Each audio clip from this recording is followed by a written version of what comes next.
What's going on? What's going on? It is me, your host, Louis B. What's in My Bag is back with another installment of Checking In. Listen, man, I am honored. Life comes full circle sometimes, and I'll tell y'all how it does in just a second. I'm gonna go off and name the laundry list of who I'm actually dealing with today, who I'm checking in with today, man. We have singer, that's one. We have dancer, two. Vocal arranger, actor, and songwriter. Is there any more? Did I forget anything? I play drums. Drummer. So. Rahbi, what's going on? The one and only. How you doing, man? I'm amazing. Thank you for having me. No problem, beautiful man. people. I thank you for even wanting to do this interview with me. How life comes full circle. Life comes full circle in this way. I'm 27 now, y'all. I first seen him 18. It puts things into perspective for you. I think it was around 18, right? So what was going on? Shouts out to Jessica, JH, she goes by. She sang backup for you, and I would support her in everything she does. She was doing it was like a live stream performance, and I know she was singing background for somebody named Rahbi. So I was really going to support her. I was happy to see her in the background singing the song and stuff like that. And then I see this guy right here. First of all, what I noticed was just pure energy. Something that he does is like literally like he demands your attention. Get into that a little bit. Like your presence is so demanding. Even you looking at me right now, you're so serious.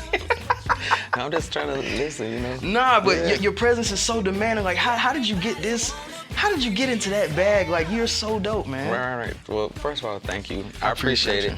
Number one, I ain't always been like that. So really? For the people that are watching, there's hope. You know what I'm saying? It's just about mastering discipline. You know, and I guess I got to give props to Freddie Hendrix, who was my director of a theater company I was in called the Freddie Hendrix Youth Ensemble of Atlanta. Okay. And of course, going into the company, I started singing professionally in 7th grade. So I had already had a record deal, all that stuff. I was very cocky. Wait, hold on, whoa. I'm jumping over stuff, right? Hold on, wait a second. A record, wait, whoa, all right. Wait, you had a record deal at 7? In 7th grade. 7th grade. Okay, so this is what, 13? What is probably, this? Yeah, around that. 12, 13, something like that. Wow. So on LaFace Records, so when the time when Atlanta was like really booming and was really making some true, we're still making noise and leading the music industry, but when we really kind of, at that time, like it was really the North, New York, and the West California really making the majority of the noise in the music industry. But Andre 3000, like, listen. You was walking in the same building? Oh my God. The South got something to say, you know what I'm saying? So I was right there with him on LaFace Records with Andre, Usher, Goody Mob, Tony Braxton, Pink. You know, all those are all my label mates. We would see each other like all the time, you know? So, but I'm saying all that to say, like, that built like cockiness, you know what I'm saying? But not necessarily that confidence I needed to really just be here and really present my true self. So that wasn't, I didn't get that until I started doing musical theater in college. And we would do these exercises where we would just do collective exercises together as a group. Yeah. And then when we were done, our director would be like now plant your feet and present yourself. So just stand there and just emote, you know, and you can't live. move. You can't move. That's and just stay there and live in that moment. Who are you? I want to see you. So we would do that after every rehearsal. That just, I guess it just stuck with me. You know what I'm saying? I tied over into my shows and everything. So I'm just constantly living in the moment and presenting myself. I like it. So, man, like, you're saying that you came out of this, so is there any sense of jadedness? Because obviously you're independent now, right? Mm-hmm. So... You mean after the record deal? Yeah, like, are you really looking for, having gone through that experience, I don't think you really want to touch too much into that, but going through that experience, I know you said it made you cocky. well, for me specifically, it did. I'm not saying that's gonna be everybody's story, but for me it did, because it just kind of like landed in my lap without me having to work for anything. You know what I'm saying? I just came home from school. Be cocky too. Right, you know what I'm saying? I just came home from school. My dad was like, do you wanna be like in a singing group? Because a friend that works with me knows L.A. Reid and they're looking for another guy to be a part of a group. I'm like, I guess I like to sing, so I went and sang for him, got a deal. when you sign, you get that signing bonus, got all this money. As a kid, you know what I'm saying? I haven't really grown into like appreciating things yet. So I was just this arrogant cock. I was a mess. It was not good. It was a blessing, but at the same time, it was very too early for me. You know what I'm saying? So what turned you around? We got shelved because it lets me know that like, if you're dealing with like bad management and you know the label has all these other artists that they're not necessarily having problems with, they don't got to deal with that. They're just gonna wait for your contracts up and then so long, see you later. You know what I'm saying? And it's a part of the industry people don't talk about. We put on that shelf. Absolutely, they be so happy. I'm signing, yeah, but I mean, are they gonna do anything with you? Do they believe in what you're doing? Are you bringing anything to the table? Because if not, if you don't already have a fan base before coming to the label, you're gonna have to do what they want you to do to make guaranteed money, because that's what they're about. They honestly don't give a damn about your talent. You know what I'm saying? Can you make money for them or not? And if you haven't already showed them that before coming to the table with, you know, to sign your deal, then you're gonna have to look the way they want you to look, sing about what they want you to sing about, all that stuff. And that's what I saw as well, you know? So during that time, I didn't even know who I was as a person. So we were just going along with everything else. But I would love to be signed if they gave me creative freedom, you know what I'm saying? So instead of focusing on the deal, I'm just focused on building my fans and my true relationships with people like you, with the people watching.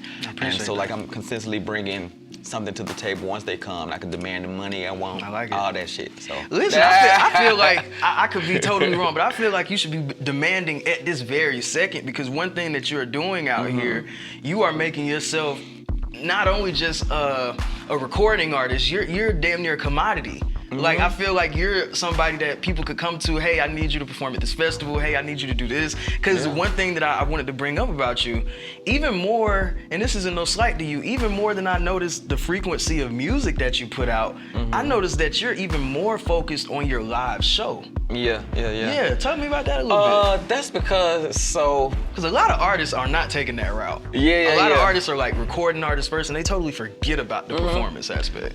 Well, it's different talents, you know what I'm saying? And I love recording. I like that you said that. It's different talents, you know what I'm saying? So people, just because you can sing don't mean your talent is live performance. You know what I'm saying? You may be more so a recording artist, you know what I'm saying? But live performance is just what comes along with this industry. So that's why it's really important that whoever's on your team really is able to tap into what is it you do naturally, so we can bring that to the stage. Because everybody's not that rah Rahbi person, you know what I'm saying? But that's my thing. That's my superpower. You know what I'm saying? Some people are here to be brilliant librarians, coach a football team, cheerleading, a chef. So I'm here to perform. My thing is, I can perform in my sleep. You know what I'm saying? I am brilliant. It's my thing. It's my gift from God.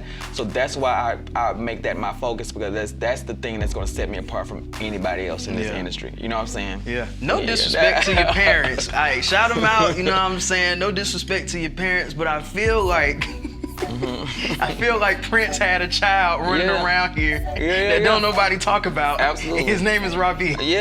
Well, I talk about that too. I do call him like my musical grandfather. You know what I'm saying? If you pay attention to his craft, he exudes it in the most. It's not even like I love it because you're not trying. It's the most natural thing. Even when I listen to your music, I'm like, what the hell? Like, it's just so many different, and you realize what Prince was doing with his many different bops. Like, he had so many pockets, and I hear you doing that with your music. Like, is that your daddy? Nah. Well, he's not necessarily my biological dad, but he definitely represents an energy, and I do as well, that continues to revolve and evolve. I always say we all represent different types of energy. So like, that vibration he was on, it never goes away. You know what I'm saying? It was there with the Barcades, which came down to Rick James, which came down to Prince, come down to Rahbi, and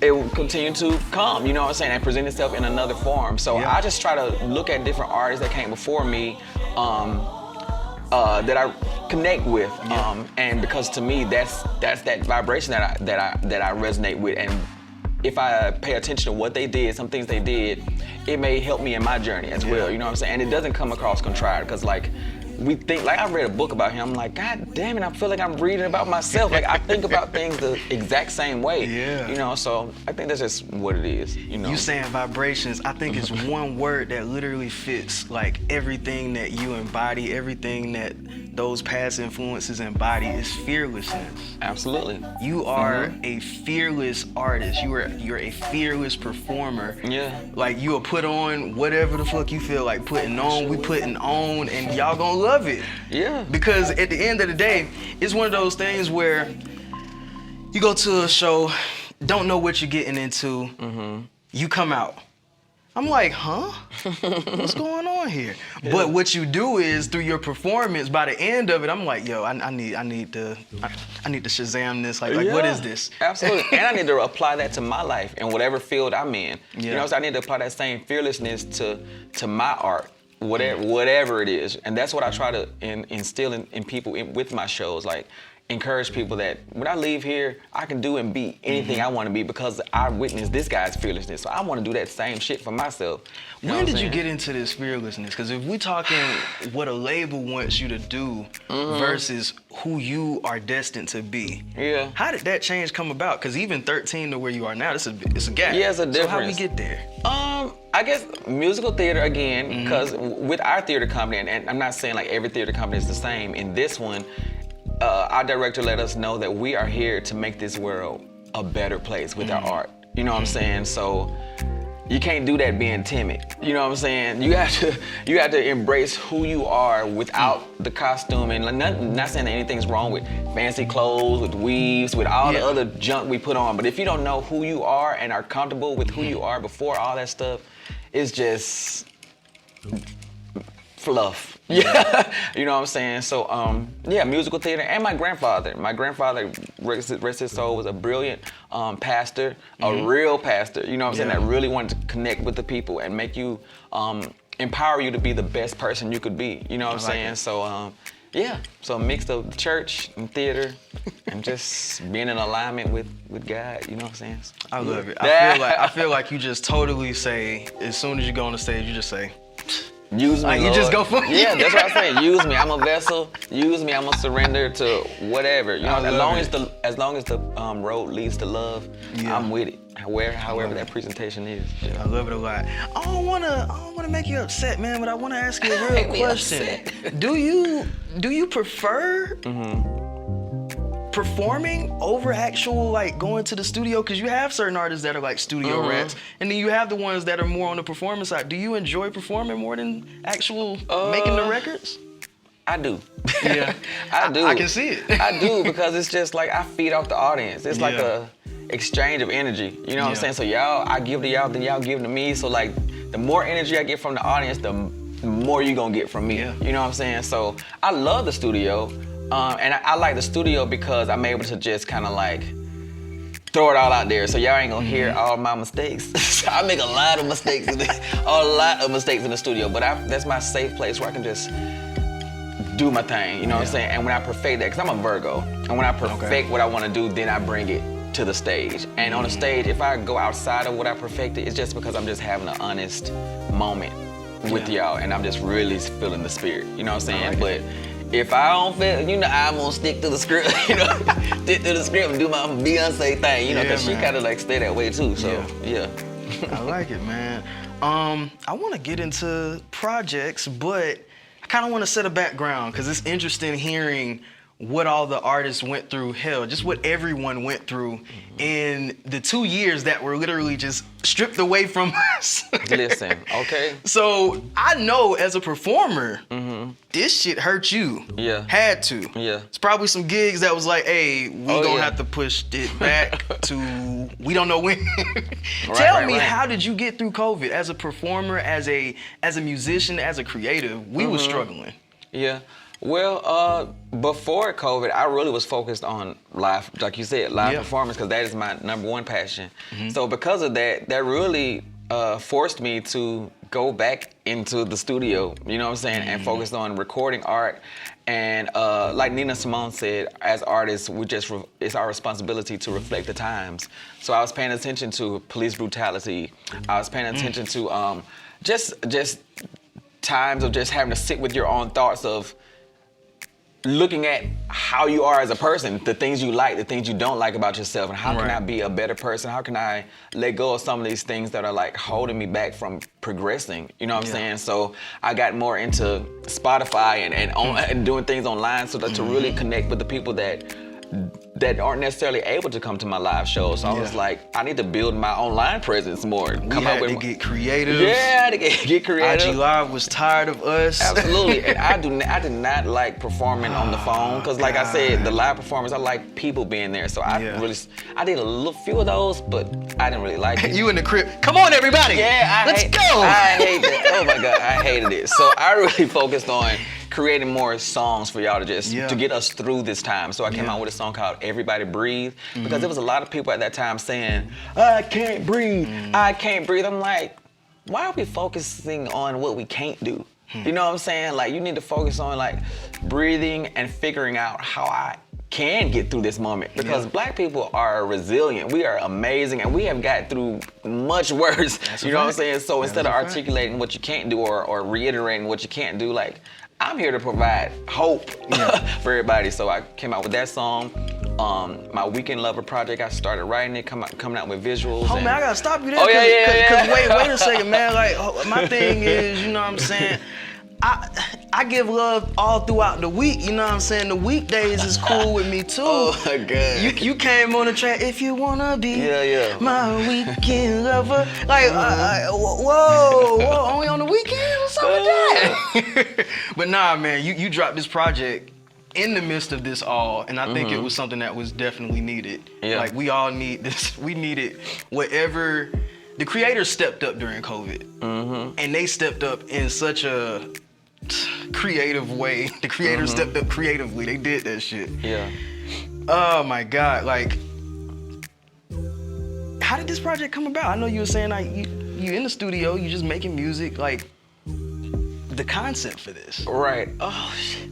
I never know what it's gonna be about in the beginning. Yeah. I just kind of focus on just creating. You know what I'm saying? And then let the songs I create speak to me and see how I could like piece it together to tell a story, kind of like theater. And that's just exactly how we did our shows when I was in the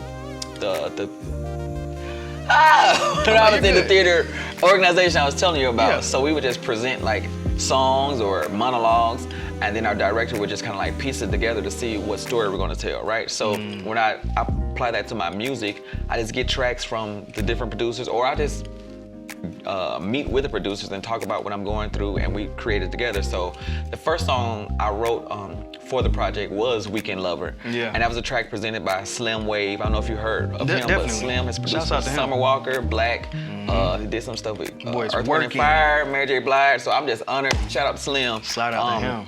He was like, Rahbi, I have this track I produced with you in mind. And honestly, I sat on the track for probably about a year because I didn't know. That's how it goes. I did not know what to do with it. I was like, this is so fucking good. Like, but this is the original. Yeah, the original. Yeah, and I'm like, what am I gonna do with this? But I was like, during COVID, I was just didn't have nothing to do. Yeah. So I was like, let me listen to this track again. I was just like, okay.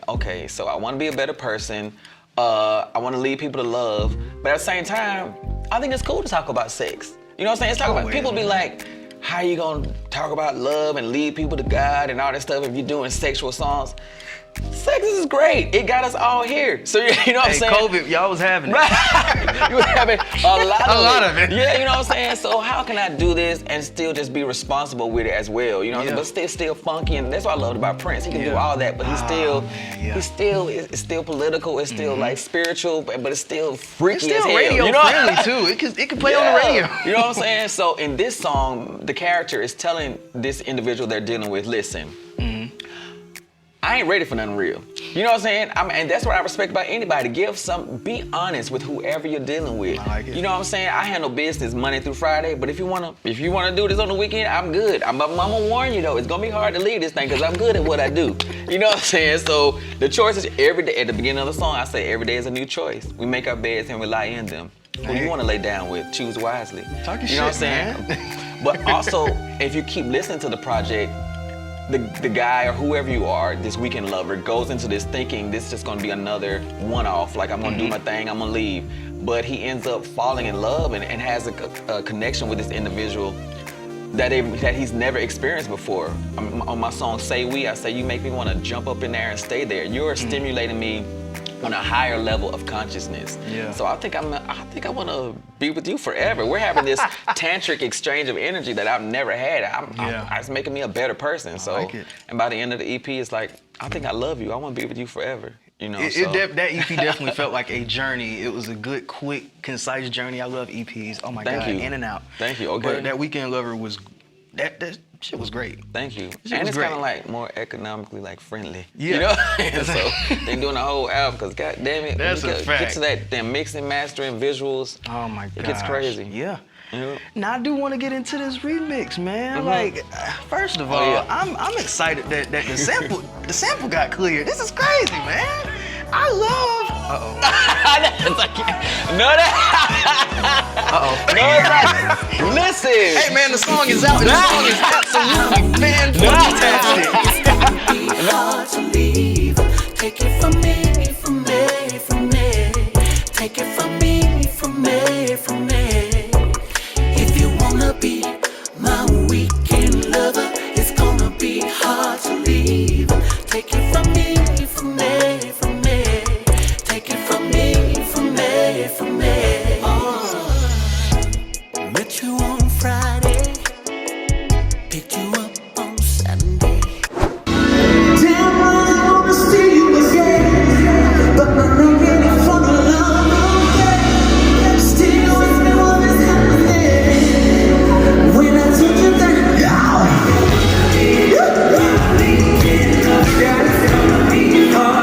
take it from me. Say what it is. Take it from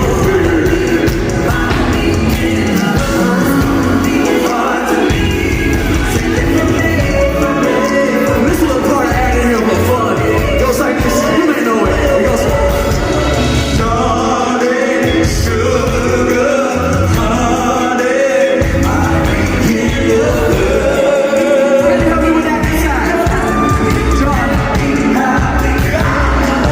Darling, sugar, honey, I give you love.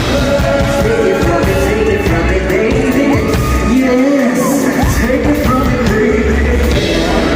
Damn right, I wanna see you again, but I ain't ready for the love of that. Still with me on this happening. When I touch you down,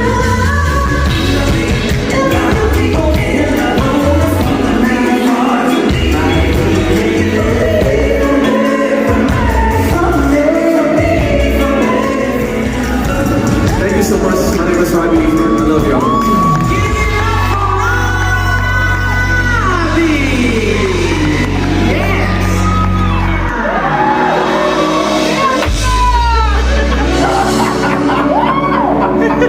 Y'all still with us? No, it's all good. And I got advice from a friend of mine in the industry. I ain't gonna tell his name, but he's a veteran in the music industry. He's like, bro, listen, do your thing. Man, Sometimes people are streaming. Sometimes it takes a Crazy lot of things. money to clear that type of shit. You know what I'm saying? So until it gets like, you know, that kind of exposure where you're like, so many eyes are on you, you're making that kind of money off of it, fuck it. You know what I'm saying? Do it, you know what I'm saying? I love your Do honesty. it, you know what I'm saying? And I love Confunction, and it's crazy because I wanted to do it faster.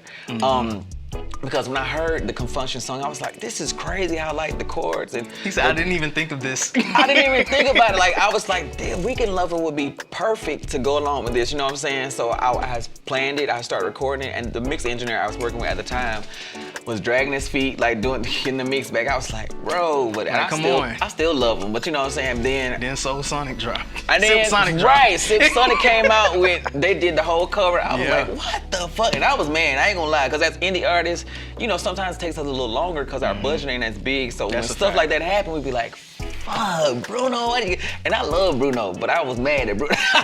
You know what I'm saying? Nah, be mad at the producer, Yeah, man. I was- Hey, listen, producers, yeah. engineers, I was mad as hell. y'all gotta get behind your artists. Yeah. Y'all gotta get behind your artists. Y'all gotta really believe in your artists. It's not Yeah. always about a check. It's not always about that. a lot of these artists have so many great opportunities, and you don't know who you're really in a room with, whose voice you're really editing, what they can take and do with your shit. Like, Right. But then I stopped being mad at Bruno because I was like, listen, he represents, like I said, that same funk energy I was talking about. Right. So while I'm over here being inspired by Confunction, he is too. You know what I'm saying? So just come out with your stuff. he can't get out. Yeah. You know, it's all good. I would love to work with him. And actually, That's one of right. my homeboys plays horns for Bruno. I was like, I sent it Dope. to him. I was like, let him hear it. So Hey. fingers crossed. I hope he hears it. You know, so because we both out here doing our thing and presenting our presentation of the song. love So it. it was produced by my friend Edge Music, and he's dope as hell. And I think it turned out beautifully. It shit turned out great. When I heard it and the beat dropped, I said, "Oh, wait a second. Yeah. Wait a second." It's real springtime, summertime. you know, Especially so coming off the original record, I said, "This is how you remix a record. It's like 90s remix. This is how you Yeah, remix sound a like record. You like change Mariah the entire Carey. shit, Yeah. and you keep the elements the same. People don't remix the same no Absolutely, more. absolutely. You are once in a lifetime talent, man. I appreciate it. And everything on that record is like, we didn't like copy and paste and just apply the same vote. I sang everything over. Everything is It different. sounds New like it, ad-libs, 'cause I was everything thinking is about the different. keys, I was like, yeah, the key is nah. higher. Yeah. So like when we was gonna, that was my first thought. Like, let me just, but stuff was sounding like Chickmunks. I was Yeah, like, man. I gotta sing this again. And Nothing yeah, wrong with that. it was What's been the dope. reception, man? People love it. People I'm so excited because my mind be moving like this and my mouth be moving like this. So Oh, nah, I you're be doing good, Get it on the one. But I recorded it at Bravo Oceans, and shout out to Vlad, who's my engineer. That he engineered it, he mixed it, he mastered it. Nice. And while he was mixing it, actually, Jordan Sparks was having a studio session over there, and she was like, "Who is this? This song is amazing." So shout out to Jordan, thank you, girl. Yeah, man. But she's loving it. Radio is loving it. DJs. So I just That's thank brunch everybody. music right there. Get you a little mimosa, something, Yeah, you know what I'm okay, saying? okay. 3 p.m. Nah. Hey, Appreciate listen, it. I And I love applied it to a playlist that I curated called ATL Ho. And on that yeah. playlist, I want to bridge the gap of like signed artists, indie artists, but then genres, all the genres. So rappers, soul, funk, rock, jazz, house music. You know what I'm saying? Yeah. All that can be found on ATL Ho. Yeah. I just bring all the artists in Atlanta that are doing their thing together and just appreciate us. I love the way you Yeah. appreciate Atlanta too. Listen, man, I'm always gonna tap in with Atlanta niggas. You know what I'm saying? It's what we do. You know what I'm saying? So 2022, honestly, as a creator, I be feeling like, shit, we're in April. I feel like the year is over. Yeah, It's crazy. okay, What are your okay. plans for the rest of the year, man? Well, these venues are back open. They open. You know, they are open. So I'm bringing my my concert series back, Strange. I like it. So I'm talking to a concert promoter now. I'm gonna combine superpowers so we can get to a larger venue. Cause like Yeah.